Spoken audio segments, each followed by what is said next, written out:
Olá, bem-vindo ao vídeo Desconstruindo Certezas, um vídeo que procura trazer acontecimentos históricos para brincar com o sentido de palavras e conceitos que parecem óbvios. E no vídeo de hoje a gente vai brincar com os sentidos de conservadorismo, liberalismo e socialismo para pensar sobre esquerda e direita. Vamos lá?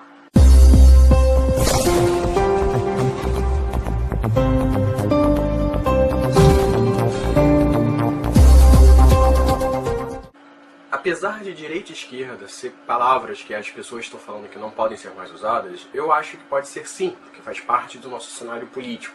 O importante é pensar na complexidade desses termos, principalmente porque geralmente eles estão associados a outros termos que parecem evidentes. Comunistas, anarquistas, ambientalistas, gaysistas, abortistas, social-democratas, libertários, revolucionários, socialistas, estatistas, liberais, não liberais, conservadores, reacionários, teocratas, monarquistas, blá blá. Parece que fica tudo doido e ninguém consegue definir nada. Não é? É por isso que, pensando nessa confusão de termos e possibilidade das pessoas serem tantas coisas, que eu resolvi pensar direita e esquerda em três palavras principais, que seriam o conservadorismo, o liberalismo e o socialismo. Que a gente pode pensar eles mais ou menos como se fossem estrelas buscando os planetas que fazem gravitar os termos nessas palavras. Estou tentando, mas está difícil. E antes de mais nada, é preciso pensar no seguinte: não há definição clara e fixa sobre direita e esquerda. É um problema presente das pessoas que tentam definir isso e fazem uma caricatura do outro, como se o outro fosse provavelmente uma pessoa má que está criando má intenção com você. Trazer três palavras para refletir sobre esses termos ajuda, por exemplo, a sair desse binarismo, esse dualismo que coloca o bem e o mal, principalmente quando associado a aspectos morais entre certo e errado, ok? Apesar de sempre deixar claro que temos que ficar atento com má intenções, principalmente nas divulgações de notícias falsas que tentam enfatizar certas certezas absurdas sobre as pessoas que se posicionam nessa confusão de identidade de esquerda e direita. Bom, e o objetivo então é trazer perspectivas históricas de acontecimentos que mostram como que esses termos são confusos desde o início, desde quando eles começaram a ser pensados, e que de alguma maneira persiste até hoje essa confusão que vinha desde aquele tempo para cá. Para isso, nós vamos nos focar em três tipos de reflexão. O primeiro é que não há uma base fixa que ligue os sentidos entre poder, privilégio e riqueza. Eles são maleáveis e, por isso, de alguma maneira, vai condicionar mudança de postura nos momentos em que as pessoas vão propor as mudanças e as revoluções. O segundo ponto é trazer acontecimentos desses períodos revolucionários que eu vou tentar chamar de clássico, para discutir, enfim, o terceiro ponto, que seria o período teórico, quando são essas revoluções que continuam acontecendo e as pessoas começam a tentar teorizar sobre elas para criar, tipo, uma base definidora que não vão conseguir. Bom, a princípio, quando a gente pensa em conflitos sociais, geralmente são sempre dois campos em disputas. Como, por exemplo, uma nobreza, a realeza de um lado e os camponeses de outro, o que fica um pouco mais fácil da gente imaginar, por exemplo, a direita e a esquerda.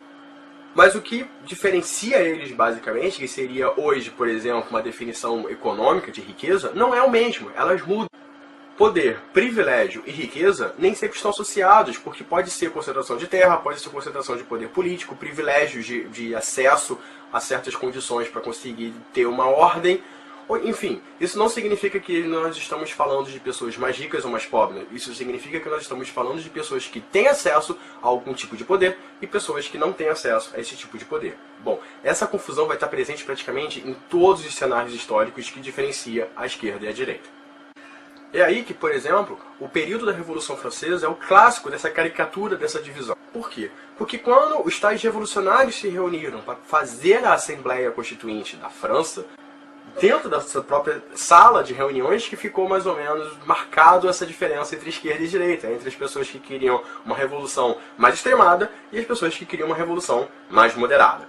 O interessante é que todos eles que estavam nessa sala, o que eles tinham em comum é que eles todos eram, naquele momento, revolucionários. Eles estavam contra um outro grupo que seriam os tais conservadores, que é a monarquia, a realeza.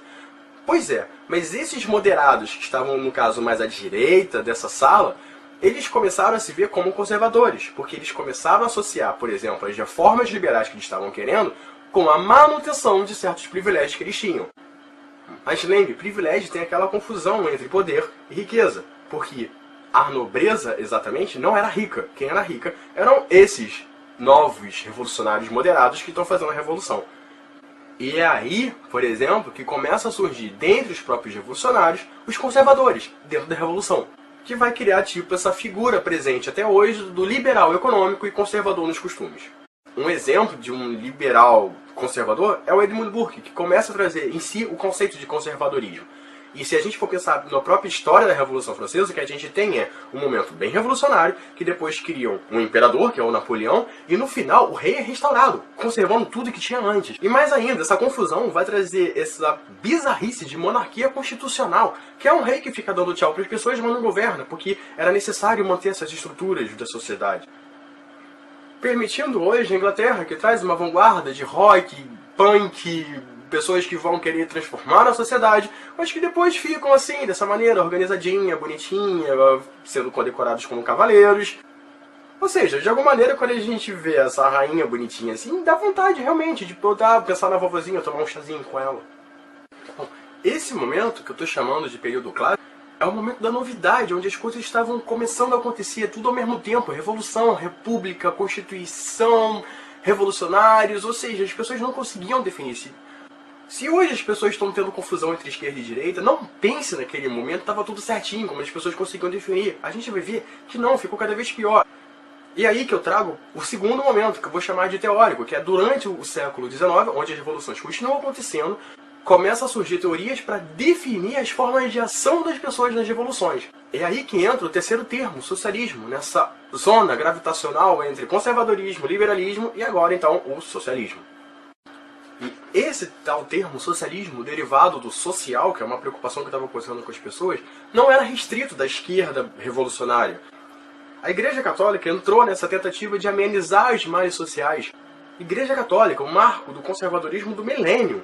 É aí que nós temos, por exemplo, dentro desse campo que seria socialista, uma confusão entre o que a gente vai considerar os revolucionários extremados, que são os marxistas e os anarquistas, demonstrando que próprios revolucionários não tinham uma união, com os social-democratas, principalmente na Alemanha, quando eles começam a pensar de qual é a função do Estado nessa solução dos problemas. E um dos pontos mais marcantes nessa confusão entre os revolucionários e os social-democratas é quando um dos percussores da social-democracia, que é o Ferdinand Lassalle, aperta a mão do grande estatista Otto von Bismarck. Otto von Bismarck é o cara que criou o Império Alemão, é o segundo Reich, pensa no terceiro, tá? Ele fez isso criando leis antissocialistas, censurando sindicatos apesar de reconhecer direitos trabalhistas. Ele era um monarquista, ele colocou um rei para governar com ele na Alemanha. Bom, e considerando algumas confusões que acontecem hoje em dia, será que o fato de Bismarck ter apertado a mão do social-democrata faria dele um esquerdista?